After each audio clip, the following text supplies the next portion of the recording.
Póngase en pie, mis hermanos, busquen el Evangelio de Juan, Juan capítulo 12, versículos 17 y 18. ¿Cuántos creen que el Rey ya viene? Ay, qué poquito, ¿verdad? ¿Cuántos creen que el Rey ya viene? Gloria a Dios. Y eso vamos a ver el día de ahora. ¿Qué señales tenemos de que el Rey ya viene? ¿Está usted seguro que el Rey ya viene? Porque eso suena desde hace 2000 años, mis hermanos. Juan capítulo 12, versículos 17 y 18. ¿Lo tienen? Dice la palabra del Señor. Y daba testimonio la gente que estaba con él cuando llamó a Lázaro del sepulcro y le resucitó de los muertos. Por lo cual también había venido la gente a recibirle, porque había oído que él había hecho esta señal. Diga conmigo, esta señal. Padre bendito y buen Dios, te pido que derrames en mi corazón esas palabras necesarias para poder alimentar a tu pueblo. Habla a mi corazón, Señor, para exhortarme, para edificarme, para llenarme de tu gracia, Señor. Ordena mis pensamientos de acuerdo a tu voluntad y danos esa lección necesaria para fortalecer nuestra fe, para saber esperar en ti. Sabemos, Señor, que tú vienes por tu iglesia y esa es nuestra mayor esperanza. Bendito Dios, te pedimos por nuestro pastor que viene ya en camino. Tráelo con bien a casa, fortalécelo, Señor, y te pedimos por todos los proyectos de tu iglesia para que sea una realidad y de bendición para tu pueblo. En Cristo Jesús hemos orado. Amén y amén. Póngase cómodo, mis hermanos. Como yo sé que usted es un fiel del día miércoles, usted entiende el pasaje en que estamos ahorita. Estas semanas atrás se ha estado platicando de la entrada triunfal, que por cierto ya se va a celebrar como recordatorio en la Semana Santa, que es lo que se conoce como el Domingo de Ramos. La entrada triunfal fue un lugar donde se exaltó a Jesucristo como el Mesías que se esperaba. La gente lo exaltó, lo alabó, y aquí en estos versículos que acabamos de leer está la explicación por qué lo llegaron a ver. Dice en el versículo 17, porque la gente que llegó allí daban testimonio que él había resucitado a Lázaro. ¿Se acuerdan cuando resucitó a Lázaro, verdad? Y también en el 18, y aquí viene la parte importante, dice que había venido otras gentes a recibirle también. ¿Por qué? Porque habían oído que él había hecho esta señal. Los judíos estaban esperando al Mesías. Cuando Juan el Bautista aparece, cuando lo vemos bautizando en las primeras páginas del Evangelio de Mateo, Juan el Bautista estaba recordándoles que los judíos debían de esperar al Mesías. Habían pasado muchos años desde el cautiverio en Babilonia, había pasado el imperio medo-persa, luego pasó el imperio griego, hoy estaban en el imperio romano, y los judíos se habían olvidado que un libertador iba a llegar a sacarlos de la esclavitud. Ya estaban acomodados. Se acomodaron en Babilonia, se acomodaron con los medo-persas, se acomodaron con los griegos, estaban cómodos con los romanos. Y viene Juan el Bautista y les dice: señores, vengan, recuerden que nosotros somos un pueblo escogido de Dios, no somos esclavos, hay un libertador que va a venir. Y él les comienza a anunciar que el reino de los cielos se ha acercado. Les dice que va a venir el Cordero que va a quitar el pecado del mundo. Y entonces prepara el camino para que el Mesías aparezca. Esa era la función de Juan el Bautista, preparar el camino del Mesías. Y en este momento, fíjese bien, la gente está alabando a Jesucristo y diciéndole: este es el Mesías. ¿Pero por qué le estaban diciendo eso? ¿Porque habían leído las Escrituras? ¿Porque tenían en el corazón ese sentimiento? No, porque habían visto y otros habían escuchado que él había resucitado a un muerto. Y por eso decían: si este puede resucitar a un muerto, pues es el Mesías. No, Es que como si este gobierno nos quita los impuestos, si nos baja la delincuencia, pues estos son los elegidos. Cuidado, el mundo te va a dar señales equivocadas hasta hacerte creer que es lo bueno. Estamos viviendo una época muy peligrosa y las señales muchas veces nos pueden confundir. Esta gente estaba viendo una señal equivocada. Sí, Jesús era el Mesías, por supuesto, eso no lo vamos a negar, pero no lo estaban siguiendo por la señal correcta. Cuidado, cristianos, cuidado, cristianas, no estés siguiendo al Señor con las señales equivocadas. Dice la palabra de Dios en Primera de Juan, capítulo 3. Si usted lo tiene, búsquelo, si no lo va a leer en su pantalla. Primera de Juan, capítulo 3, versículo 1. Mirad cuál amor nos ha dado el Padre, para que seamos llamados hijos de Dios. Por esto el mundo no nos conoce, porque no le conoció a Él. Amados, ahora somos hijos de Dios, y aún no se ha manifestado lo que hemos de ser, pero sabemos que cuando Él se manifieste, seremos semejantes a Él, porque lo veremos tal como lo es. Queridos hermanos, el Rey ya viene. Esa es una verdad que tenemos que creer en nuestro corazón. Pero para que usted la crea realmente de corazón, tiene que estar seguro porque va a creer. Es que mire, pastor, ya se dio cuenta esas pestes que hay. Esa enfermedad que hay en Italia, que salió en China y en Corea, está destruyendo gente. Esa es una señal del fin. Ya vio de los terremotos y las guerras que hay. Mire, si es que se bombardean, esas son señales del fin. No se confunda. Las señales de que el Rey ya viene no son todas esas cosas. Eso se lo está vendiendo el mundo. Hollywood nos mete miedo con películas. Mire, solo le voy a poner un ejemplo. ¿Qué piensa usted cuando escucha la palabra Apocalipsis? Yo le preguntaba ayer a los compañeros de trabajo, mira, ¿y ustedes qué piensan cuando dicen Apocalipsis? Y uno me dijo, destrucción, fin del mundo, plagas. No, señores, Apocalipsis significa la revelación de Jesucristo en su máxima expresión. ¿Y cuál cree que es la máxima expresión de Jesucristo? Jesucristo siendo el Rey de este mundo y de los cielos y de toda potestad. Esa es la manifestación del Apocalipsis de Jesucristo, siendo el Rey de reyes y Señor de señores. Pero nos ha metido miedo el mundo diciendo de que el Apocalipsis es peligro, fin del mundo, enfermedades, terremotos, la luna se va a caer, el sol va a desaparecer. Querido hermano, tenga cuidado. Las señales de que el Rey ya viene no son las cosas que el mundo te va a vender. Yo le aseguro, y mire, tal vez va a sonar algo cruel lo que voy a decir, pero gloria a Dios por ese coronavirus allá en Europa. Porque yo le digo, muchos de nosotros venimos acá a la iglesia en Centroamérica y en Latinoamérica porque estamos bien fregados económicamente, porque tenemos enfermedades y no tenemos plata para pagar medicina. Y como sabemos que Cristo hace milagros, lo venimos a buscar. Pero allá en Europa, mis queridos hermanos, el dinero no es problema, la medicina no es problema. Los mejores laboratorios químicos están allá en Francia. Mire, ahí están los mejores laboratoristas, querido hermano. Pero mire cómo están ahorita. Y como les decía, voy a sonar algo cruel, pero gloria a Dios por esa enfermedad, porque hoy se van a llenar las iglesias, porque hoy se van a llenar y van a buscar al único que les puede resolver, porque la gran ciencia que tienen en Europa y no encuentran la cura.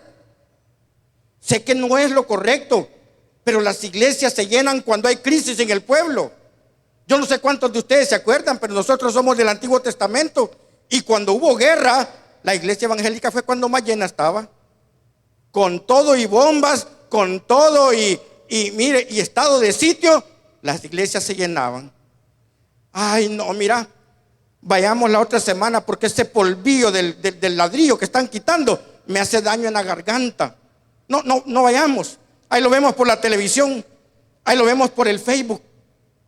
Querido hermano, ten cuidado, porque si estás siguiendo con la señal equivocada a Cristo, estás caminando en una línea delgada, que ya lo vamos a ver más adelante, una línea delgada de caer en el error de falsos cristianos. Perdóneme lo que le digo, pero en las iglesias hay una gran cantidad de personas que asisten que no son cristianos. Querido hermano, si nosotros queremos ver señales de que el rey ya viene, lo primero que tenemos que hacer es buscar en las páginas de la Biblia. Vaya conmigo rapidito a Hebreos capítulo 1, versículo 1. Usted lo conoce, usted se lo puede de memoria. Hebreos capítulo 1, versículo 1. ¿Qué dice la palabra del Señor? Dios, habiendo hablado muchas veces y de muchas maneras en otro tiempo a los padres por los profetas, ¿qué dice? En estos postreros días nos ha hablado por el Hijo.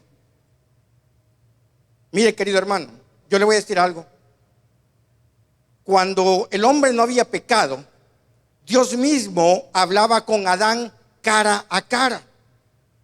Dios bajaba y hablaba con Adán cara a cara. Ese era un privilegio único que tuvieron Adán y Eva. Cuando el hombre peca, ya Dios ya no habla cara a cara con el hombre y le manda profetas.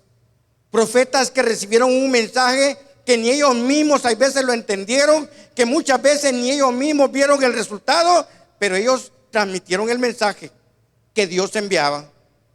Pero dice la palabra de Dios ahí en Hebreos capítulo 1, versículos del 1 al 2, que hoy nos ha hablado por medio de ¿quién? Del Hijo. Querido hermano, ¿hablan los muertos? No, ¿verdad?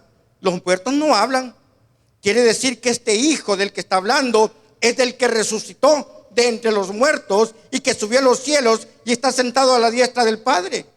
Ese es el Hijo del que nos está hablando la Biblia, del que resucitó. La primer señal de que nosotros estamos seguros de que el rey ya viene es porque ese rey murió y resucitó de entre los muertos. Querido hermano, tenemos un rey vivo, no es un muerto. No es una historieta. Él resucitó. Y allí comienza el regreso de Cristo. Desde el momento que Él venció la muerte, Él nos estaba asegurando que así como venció la muerte, así como ascendió a los cielos, así mismo iba a venir. Y ese fue el mensaje que les dejó a sus apóstoles. Les dijo el ángel: varones Galileo, ¿qué estáis viendo hacia las nubes? Este varón que han visto subir, asimismo lo verán regresar. Esa era la promesa de que el rey ya viene, mis queridos hermanos. ¿Por qué? Porque Él resucitó y subió a los cielos. Vaya conmigo rapidito a Hechos capítulo 3, versículo 19. Hechos capítulo 3, versículo 19. Si lo tiene me dice amén. Hechos capítulo 3, versículo 19. Dice la palabra del Señor: así que arrepentíos y convertíos para que sean borrados vuestros pecados, para que vengan de la presencia del Señor tiempos de refrigerio, y Él envíe a Jesucristo, que os fue antes anunciado, a quien de cierto es necesario que el cielo reciba hasta los tiempos de la restauración de todas las cosas. Yo quiero ponerle aquí un punto teológico, porque cualquiera me podrá decir: o sea que Cristo va a venir hasta el final de los tiempos. Querido hermano, este fue el primer discurso de Pedro. Todavía Pablo ni siquiera pensaba hacerse cristiano. No había recibido revelación todavía posterior de la venida de Cristo. La iglesia estaba naciendo. Pero lo primero que el Espíritu Santo le puso a Pedro es que les asegurara a los que estaban escuchando de que el rey había resucitado y que había subido al cielo y que eso era garantía de que Él iba a regresar. Él va a regresar. Todos sabemos que antes de regresar a esta tierra a poner todas las cosas en orden, va a venir por su iglesia. Va a venir por su iglesia. Entonces hay una primera o una segunda o una tercera venida. No, póngame atención a esto. Él ya vino una vez, vino como hombre, y luego va a venir una segunda vez como hombre, pero rey, a juzgar este mundo. Y la iglesia, perdóneme, la iglesia va a ser arrebatada. Él no va a venir a esta tierra. Nosotros nos vamos a reunir con Él en el cielo. Él nos va a llamar y nos vamos a reunir con Él en el cielo. ¿Sabe por qué? Porque esa no es la venida de Cristo. Gloria a Dios, y se lo va a dar a Él. Tenga cuidado. La segunda venida de Cristo no es lo mismo que el arrebatamiento de la iglesia. Eso es exclusivo para nosotros, para la iglesia. Y Él no viene a esta tierra. Va a venir por su iglesia. Cuando Él venga en la segunda venida, va a venir con la iglesia. Póngame atención. Cuando Él venga por la iglesia, no viene a este mundo. En la segunda venida viene con la iglesia. Todos los que nos hayamos ido con Él. ¿Alguien dice amén? Sí, porque veo que no muchos se quieren ir con Él. Solo los que debemos el agua y la luz quieren irse ya, ¿verdad? Mire, hermano, Pedro les estaba diciendo que era necesario que Él muriera, resucitara y subiera al cielo para que se diera esa segunda venida. Porque Él vino, óigame bien, Él vino como un hombre de paz en la primera venida. Pero cuando Él venga en su segunda venida, va a venir como el rey justiciero. ¿A qué? A poner orden a esta tierra. Ahora bien, ahí mismo en el libro de los Hechos, váyase el capítulo 17 al versículo 29. Hechos capítulo 17. Estamos en el libro de los Hechos. Hechos capítulo 17. Querido hermano, no solamente el hecho de que Él resucitó, que Él subió a los cielos, es una señal de que Él va a venir, porque ese fue el principio. Ahora bien, hay otro elemento que es importante, que usted y yo debemos de tomarlo en cuenta dentro de las señales de que el rey ya viene. Hechos capítulo 17, versículo 29, ¿lo tiene? Dice: siendo pues linaje de Dios, no debemos pensar que la divinidad sea semejante a oro o plata o piedra, escultura de arte y de imaginación de hombre. Pero Dios, habiendo pasado por alto los tiempos de esta ignorancia, ahora manda a todos los hombres en todo lugar, ¿qué dice? Que se arrepientan, por cuanto ha establecido un día en el cual juzgará al mundo con justicia por aquel varón a quien designó. Querido hermano, este es el tiempo de arrepentimiento. Querido amigo, tú que estás acá, que quizás fuiste invitado, que quizás viniste por primera vez a la iglesia, quiero decirte que estás en el tiempo del arrepentimiento. Pero es que, pastor, usted no sabe las cosas que yo he hecho. Mire, pastor, es que usted no sabe lo que yo he hecho, no tiene perdón. Querido hermano, no hay mancha, por muy negra que sea, que la sangre de Cristo no pueda sacar. No hay mancha, por muy negra que sea, gloria a Dios, es para Él, que Jesucristo no pueda borrar, porque estamos en el tiempo del arrepentimiento. Este es el tiempo que Cristo ha dado entre su resurrección, su llegada al cielo y su regreso, y se llama el tiempo del arrepentimiento. Lo que nosotros como iglesia conocemos como el tiempo de la gracia. Querido hermano, nosotros los bautistas nos llamamos dispensacionalistas y nos han criticado por eso. Pero aunque nos critiquen, nos digan y nos hagan, querido hermano, sabemos que este tiempo es la dispensación de la gracia. Es el tiempo donde Dios no está juzgando, te está llamando al arrepentimiento.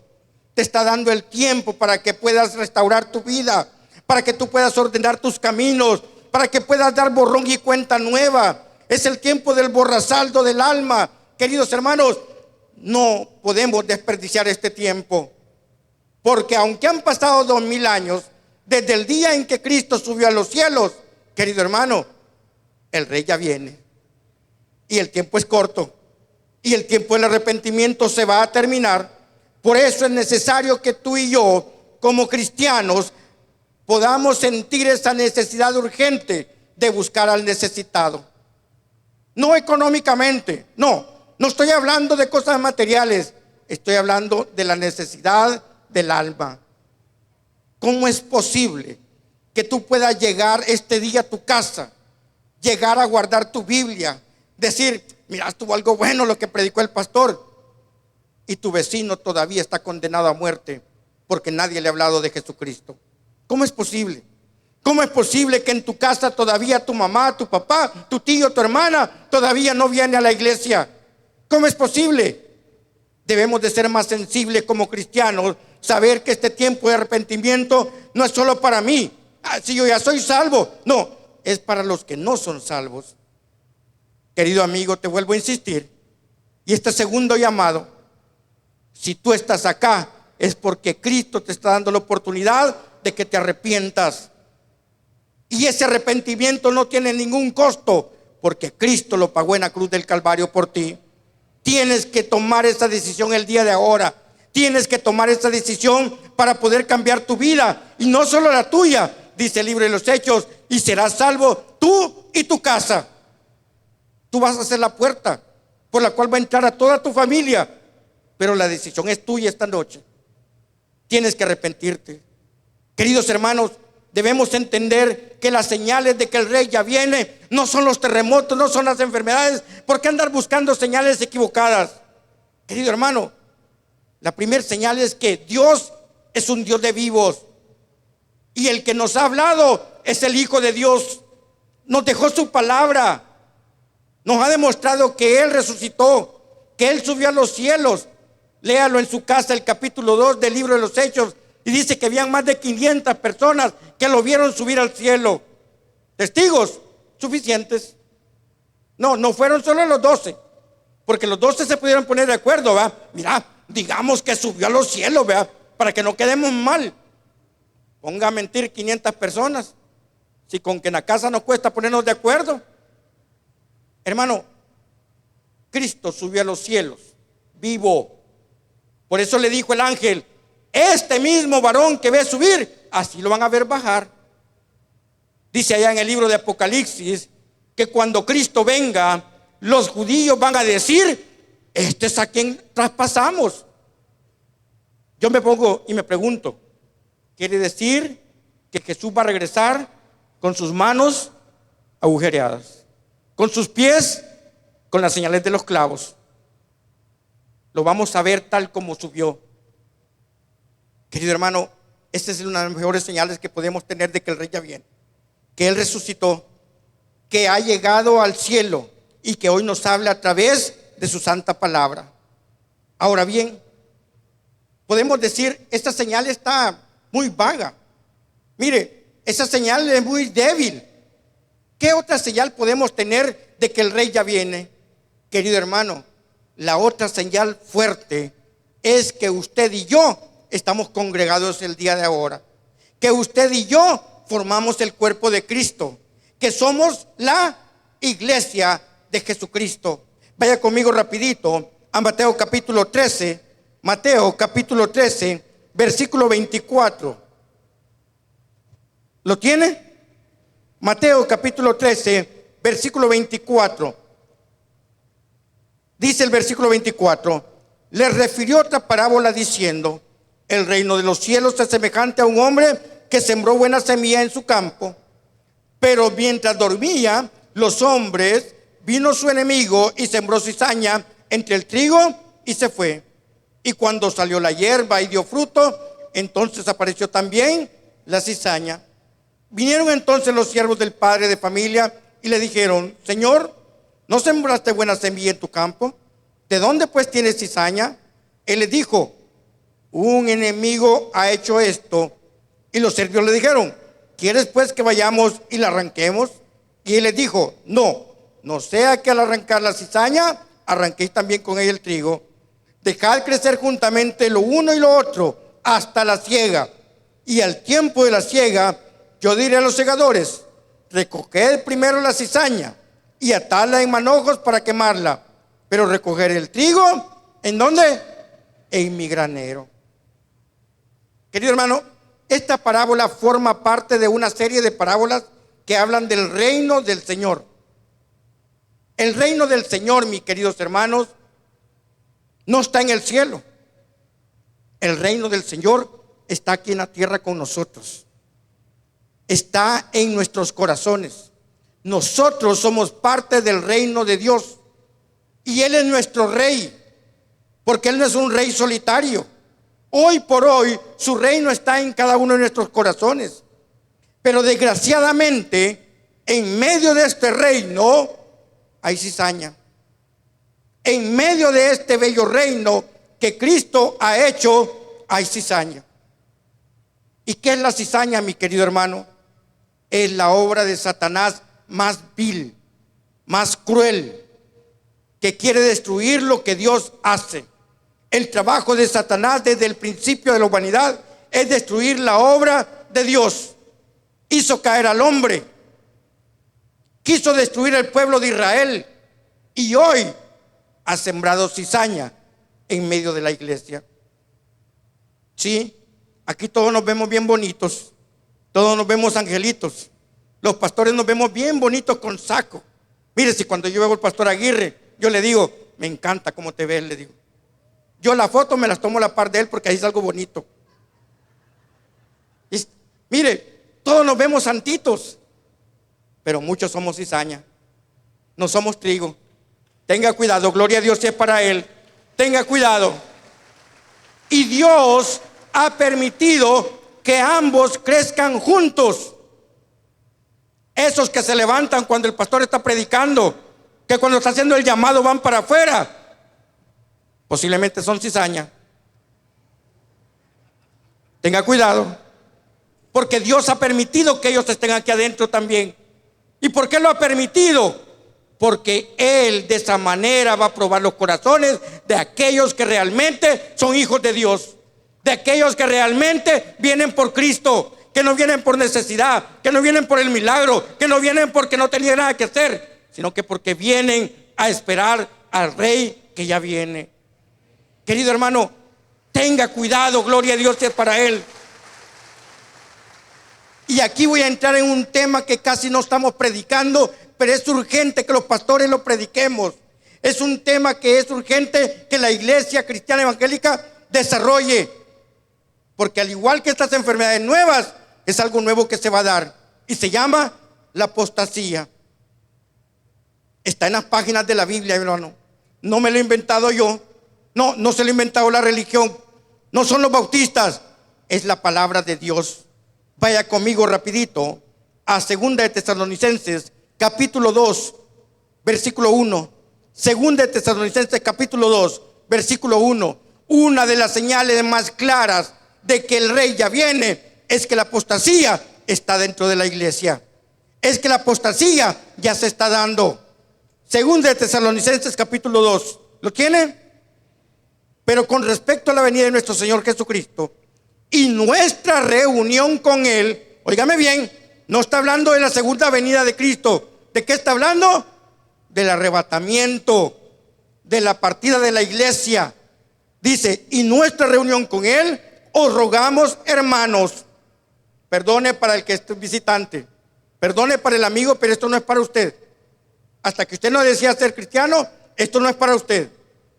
Que no os dejéis mover fácilmente de vuestro modo de pensar, ni os conturbéis ni por espíritu, ni por palabra, ni por carta, como que si fuera nuestra, en el sentido de que el día del Señor, ¿qué dice? Está cerca. Nadie os engañe en ninguna manera, porque no vendrá sin que antes venga la apostasía. Querido hermano, la apostasía es un tema bastante difícil.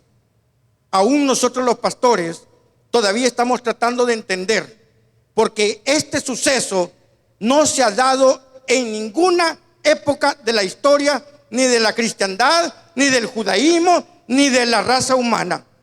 La apostasía es propia de nuestra época, de estos postreros tiempos, es propia de la iglesia. Y poder explicar de qué se va a tratar, hay que escudriñar muy bien la Biblia. Y lo vamos a hacer si el tiempo nos lo permite. La apostasía, mi hermano, no es el hecho de que la iglesia se van a quedar vacías. No, si estamos en la mejor época, las iglesias se llenan. Como les decía, hoy con esas enfermedades, ya va a ver cuántos cristianos nuevos van a haber afligidos. A nosotros, entre más sube la violencia, más se llega la gente a las iglesias.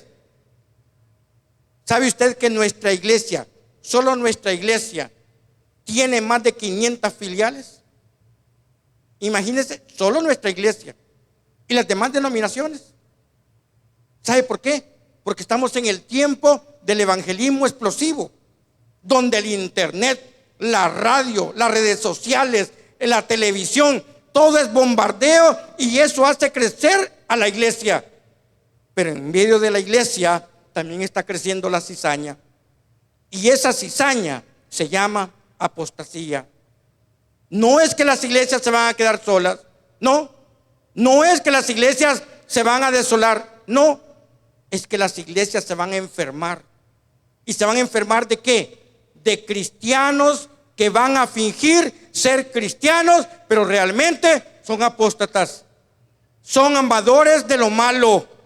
Y en eso van involucrados servidores, van involucrados pastores, van involucrados ministros de alabanza, van involucrados todo tipo de personas que llegan a la iglesia. Y muchos de nuestros hermanos cristianos, verdaderos cristianos, se van a decepcionar del evangelio cuando vean el actuar de estos apóstatas. Querido hermano, yo quiero que entiendas que el evangelio tiene un solo camino, pero también junto con ese camino hay un camino de Satanás, porque Satanás siempre ha querido engañar al hombre imitándolo de Dios. ¿No es cierto que nosotros le llamamos a Jesucristo el león de la tribu de Judá? ¿Sí o no? Él es el león de la tribu de Judá. Pero ¿qué nos dice Pedro? Que Satanás anda como león rugiente. ¿Por qué? No dice que el león, que anda como león rugiente, porque él quiere imitar también a Jesucristo, que es el león de la tribu de Judá. Fíjese bien. Una más. ¿Sabe que a Satanás Isaías lo llama el lucero de la mañana? Y vaya conmigo a Primera de Pedro capítulo 1, versículo 19. Primera de Pedro capítulo 1, versículo 19. Si lo tiene, me dice amén. Y me espera porque yo no lo he encontrado. Ya lo tenemos. Primera de Pedro capítulo 1, ¿lo tiene? Dice el versículo 19, ¿cómo dice? Sino con la sangre preciosa de Cristo, como de un cordero sin mancha y sin contaminación, ya destinado desde antes de la fundación del mundo, pero manifestado en los postreros tiempos por amor de vosotros. Ese es nuestro lucero, esa es nuestra luz, el que fue, como dice acá en el versículo 20, dice que fue manifestado en los postreros tiempos por amor a nosotros. Pero Satanás también se manifiesta. Y ahí andan las hermanitas diciendo: el Señor me ha dicho. ¿Cuál Señor? Mire, la próxima vez que se le acerque a alguien a decirle: tengo una palabra profética para usted, pregúntele quién se la ha dicho. Si se la ha dicho Jesús, porque Jesús ya habló y se llama la Biblia. Y después de esta palabra no hay otra revelación. Tenga cuidado, porque Satanás se viste como ángel de luz, queriendo fingir ser igual que Dios. Tenga cuidado, él siempre ha sido imitador. Él siempre ha querido ser igual que Dios. Tanto así que dice el libro de Apocalipsis que él va a querer poner su trono en el lugar santo allá en Israel. Querido hermano, Satanás es sutil y hoy ha sembrado cizaña en medio de la iglesia para que también parezca la iglesia. Van a aparecer cristianos, van a ser servidores, van a ser diáconos, van a ser diaconisas, van a ser pastores, pero realmente no son del cuerpo de Cristo. Esa es la apostasía. Vaya conmigo rapidito a Filipenses capítulo 3, versículo 18. Filipenses capítulo 3, versículo 18. Si lo tiene, me dice amén. Filipenses 3, 18. ¿Cómo dice? Porque por ahí andan muchos, de los cuales os dije muchas veces, y aún ahora lo digo llorando, que son enemigos de la cruz. Una de las características que usted va a ver de las personas que no son cristianos, pero fingen ser cristianos, es que no les gusta entrar a culto. Y si entran a culto es por algún negocio. Y si vienen a la iglesia es porque tienen otro propósito. Son enemigos de la cruz, porque no les gusta escuchar palabra. Es que no ha venido el pastor, no vayamos. Ay, no, mira, el pastor Alex va a predicar. Ay, no, esos cultos de media semana muy chiquitos. Son enemigos de la cruz. Enemigos de la cruz. Querido hermano, tenga cuidado, porque están sutilmente entre nosotros y van a querer arrastrarlo a usted, quitarle las ganas de venir a la iglesia, de ver con otros ojos su ministerio. Querido hermano, usted no venga por ningún pastor, usted no venga por ningún líder, usted venga por Jesucristo, que murió en la cruz por usted y por mí. Y sé que en esta hora muchos están diciendo: solo tonterías habla ese pastor. ¿Por qué? Porque son enemigos de la cruz. Pablo decía en 1 Corintios: a mí no me mandaron a bautizar, a mí no me mandaron a ponerle manos a nadie, a mí me mandaron a predicar a Cristo y a este crucificado. No es que vamos a tener un crucifijo allí, no, significa al Cristo dando salvación. Ese es el Cristo que tenemos que predicar. Y los que tengan algo contra eso, querido hermano, es porque son apóstatas. Vaya rapidito, 2 Timoteo capítulo 4, versículo 3. Ya no nos queda tiempo. 2 Timoteo capítulo 4, versículo 3. Te pedí la vigilia, Jorge. Si no, no podía hacer este tema. 2 Timoteo capítulo 4. Si lo tiene, me dice amén. Dice el versículo 3: porque vendrán tiempos cuando no sufrirán la sana doctrina, sino que teniendo comezón de oír, se amontonarán maestros conforme a sus propias, ¿qué dice? Concupiscencia, y apartarán de la verdad el oído y se volverán a las fábulas. Querido hermano, el día que vea predicando a alguien aquí historietas, que venga a predicar cuentos, es un apóstata. No importa el que sea, aunque sea el pastor Calona, échelo, sáquelo, porque ese es el cáncer que tenemos en la iglesia. Querido hermano, tenemos que predicar la sana doctrina. Mientras esta iglesia se mantenga en la sana doctrina, se mantenga en la palabra de Dios, vamos a ser el cuerpo de Cristo. Y no se le olvide que el Rey ya viene. Gloria a Dios.